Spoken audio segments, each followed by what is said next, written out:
من یک نفر خواهر اسلامی شما ختم کرده دانشگاه اسلامی به نام امام ترمذی شهر دوشنبه هستم.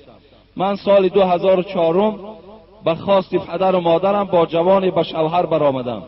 مادر یک پسر 2 و 1 هستم و 1 سال می شود که در خانه پدر و مادر خود زندگی دارم.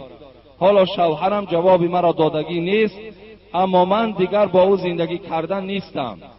سوال من با شما چنین است: شخصی که عائله مسلمان را ویران سازد، گوید که تو زنت را سر ده، من خودم تو را زن میدهم و دیگر گپها، پاداش کار او چیست؟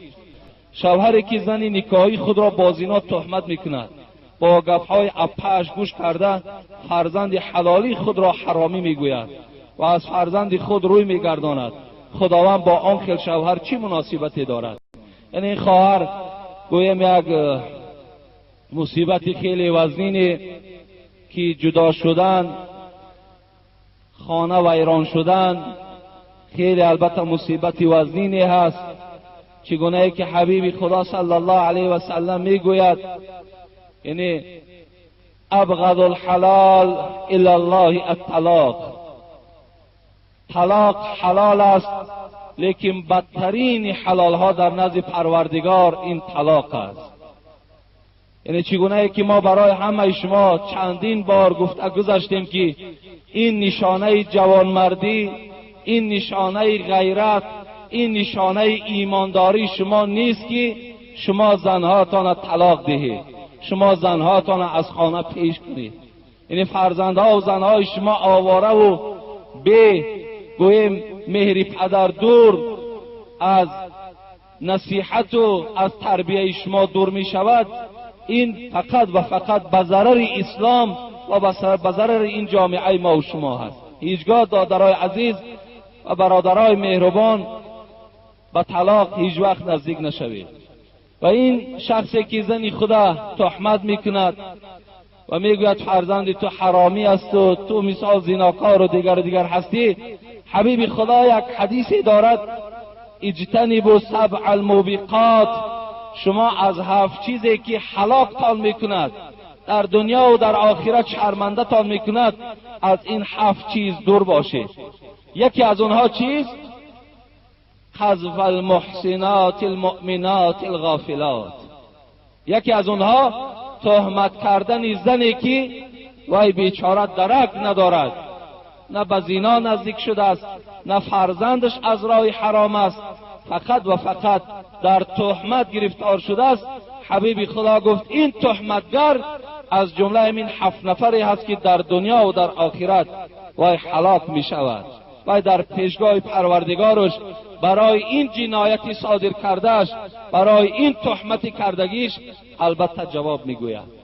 لیکن گویم آن اپایی که یا دادری که یعنی با این کار دست زدن، از زن جدا شدن، من برای تو زن میدهم، تو را صاحب زن میگردانم، یعنی اینها گویم اینم نشانه ایمانداری نیست، اینم نشانه مسلمانی نیست. مسلمان ها چگونه که من در جمعه گذشته برای شما کمی از مهربانی، کمی از اتفاقی مسلمان ها صحبت کردم، باور کنین این نشانه ایمانداری نیست. حبیب خدا میگوید لا یؤمن احدکم حتی یحب لاخیه ما یحب لنفسه. ایمان ندارد یکی از شما تا زمانی که آن چیزی را که برای خودش دوست می‌دارد برای برادر مسلمانش دوست ندارد. آیا همین اپایی که گوییم این دادر خدا خانه خراب کرد، خانه جدا کرد، آیا وای دوست می‌دارد که خواهر او را داماد اونها به این احوال اندازد؟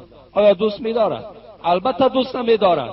مادامی که خانه ویرانی خواهر خودت را دوست نمی‌داری، باید خانه ویرانی دختر همسایه را برای خودت روا نبینی.